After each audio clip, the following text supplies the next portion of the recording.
अस्सलामुअलैकुम, this is Muqaddas Tariq here, psychologist and life coach. अच्छा, हमने एक कोर्स स्टार्ट किया हुआ है जिसका नाम है इंट्रोडक्शन टू साइकोलॉजी या बेसिक साइकोलॉजी। इसमें हम साइकोलॉजिकल कंसेप्ट्स को स्टडी करेंगे, ए टू जी जितने भी साइकोलॉजी के कंसेप्ट्स हैं इसको हम स्टडी करेंगे इस कोर्स में। ठीक है, तो आज हमारा लेक्चर जो है या चैप्टर हमारा 6 है जिसमें बिहेवियरल अप्रोच है। ठीक है, बिहेवियरल अप्रोच को हम थोड़ा सा टच कर चुके हैं। बिहेवियरल अप्रोच क्या होता है आज इसको डिटेल में देखेंगे।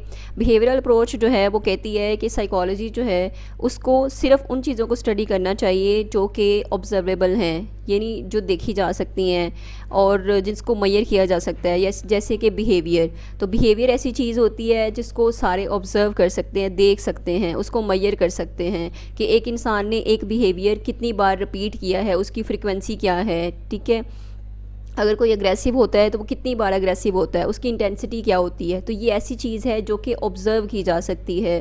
तो बिहेवियरल अप्रोच क्या कहती है कि हमें सिर्फ बिहेवियर को स्टडी करना चाहिए। ठीक है, और इसमें इसका मेन फोकस जो है ना ऑब्जर्वेबल बिहेवियर है कि आप बिहेवियर को ऑब्ज़र्व कर सकें। उसके बाद स्पेसिफिक मेजरेबल रिस्पॉन्स कि आप जो लोगों के रिस्पॉन्सेज होते हैं उसको आप मेजर कर सकते हैं। ठीक है, कि एक इंसान ने कितनी बार जो है एक बिहेवियर किया है। ठीक है, एक इंसान दिन में कितनी बार हंसता है। तो ये चीज़ क्या है कि हम उसके बिहेवियर, उसके रिस्पॉन्सेज जो हैं उसको मेजर कर सकते हैं।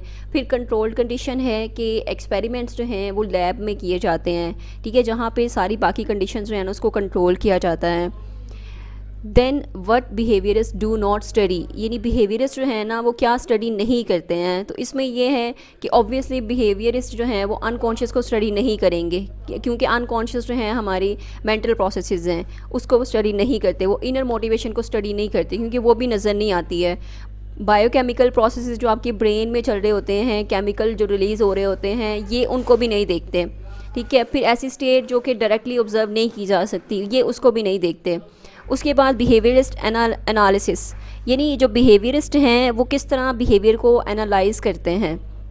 इसमें यह है कि बिहेवियरिस्ट जो है ना एक रिलेशनशिप देखते हैं बिटवीन दी स्टिमुलाई और बिहेवियर, यानी इन्वायरमेंट में अगर कुछ स्टिमुलाई होता है, अगर कुछ ट्रिगर इनको मिलता है, ठीक है, उसके नतीजे में क्या बिहेवियर होता है, ये उस चीज़ को स्टडी करते हैं। उसके लिए एक 3 स्टेप अप्रोच है इनकी कि एंटीसीडेंट इन्वायरमेंट कंडीशन। सबसे पहले देखते हैं कि हुआ क्या था। ठीक है, पहला जो एंटीसीडेंट है यानी जो बिहेवियर है आपने जो किया उससे पहले क्या हुआ था, क्या ट्रिगर क्या आया था, फिर बिहेवियर रिस्पॉन्स, आपका बिहेवियर क्या था।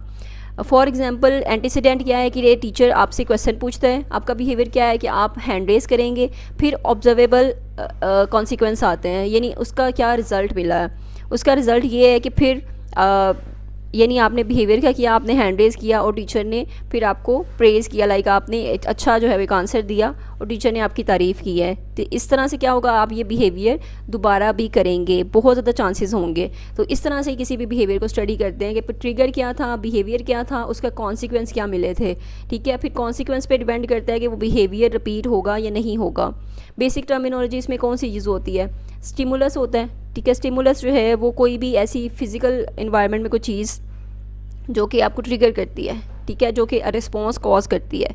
उसके बाद रिस्पॉन्स क्या होता है, रिस्पॉन्स जो बिहेवियर आपका होता है जो कि आपके स्टिमुलस के बाद आता है, यानी पहले स्टिमुलस आया, ट्रिगर आया। ठीक है, स्कूल में जो है वो बेल बजी, बेल क्या है, स्टिमुलस है। फिर रिस्पॉन्स क्या है कि आप सारे स्टूडेंट्स जो हैं वो क्लास से बाहर निकल जाते हैं।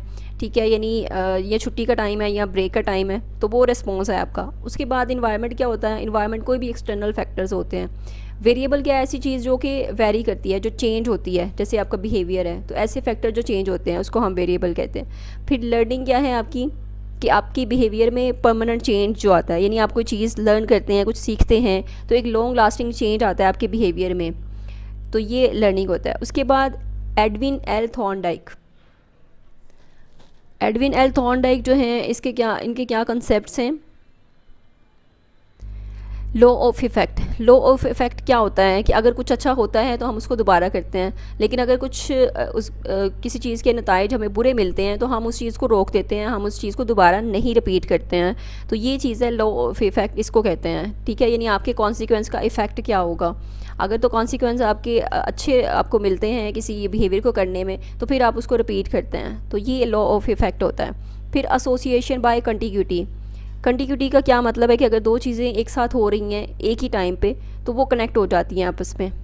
उसके बाद इस चीज़ पे क्रिटिसिज्म हुआ था कि हमें नहीं पता कि क्या चीज़ किसी बिहेवियर जो है वो किसके लिए सेटिस्फाइंग है, अनसेटिस्फाइंग है, एट्सेट्रा। तो ये आउटकम जो है वो क्लियर नहीं है, ये नहीं, इसमें इंडिविजुअल डिफरेंसेस आ जाते हैं।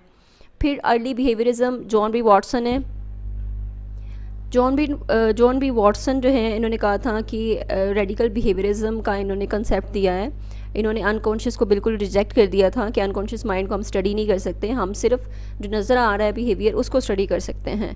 उसके बाद इन्वायरमेंटल डिटर्मिनिज्म आता है कि बिहेवियर जो है वो इन्वायरमेंटल स्टिमुलस जो है उसकी वजह से शेप होता है, यानी कोई आपको ट्रिगर मिलेगा इन्वायरमेंट से, उसके बाद आपका बिहेवियर होता है। आप ये इनबोर्न नहीं होता कि ये आप कहीं कि नेचुरल है आपका रिस्पॉन्स, या फिर अनकॉन्शियस डिज़ायर की वजह से ये आप रिस्पॉन्स कर रहे हैं, बल्कि टोटली इन्होंने कहा कि स्टिमुलस की वजह से ही होता है, यानी जो इवेंट आपकी लाइफ में हो उसी की वजह से ही आपका रिस्पॉन्स जनरेट होता है। उसके बाद आता है लर्नड फियर। इसमें जो है वो लिटिल एक एल्बर्ट, जिन छोटे बच्चे पे एक एक्सपेरिमेंट किया था वॉटसन ने कि किस तरह से डर जो है बच्चों में इंस्टिल किया जा सकता है। ठीक है, तो इसमें भी उसने पेयरिंग की थी और दो स्टिमुलस को मिलाया था, यानी एक लाउड, बहुत ज़्यादा लाउड वॉइस, ठीक है, जैसे नॉइस भी कहते हैं, और उसके साथ एक वाइट सी चीज़, यानी कोई रैट वगैरह या वाइट जो भी एनिमल उनको मिला उन्होंने इसको साथ पेयर किया। ठीक है, जब भी वो एनिमल लेकर आते उसके साथ एक लाउड नॉइस जो है पीछे वो चलाते, जिसकी वजह से जो बेबी था वो बहुत ज़्यादा डर गया कि इसके साथ जो है ये मतलब उसके साथ नॉइस क्रिएट होने की वजह से उसने एसोसिएट किया उन दोनों को और उसमें डर जो है वो पैदा हो गया। तो ये इस तरह उसने एक फ़ियर का रिस्पॉन्स जो है ना ये लर्न किया था। तो ये है बिहेवियरिस्ट में उन्होंने एक्सपेरिमेंट करके एक बच्चे में जो है एसोसिएशन के थ्रू डर जो है वो पैदा कर दिया, उसमें डर जो है वो डेवलप कर दिया था।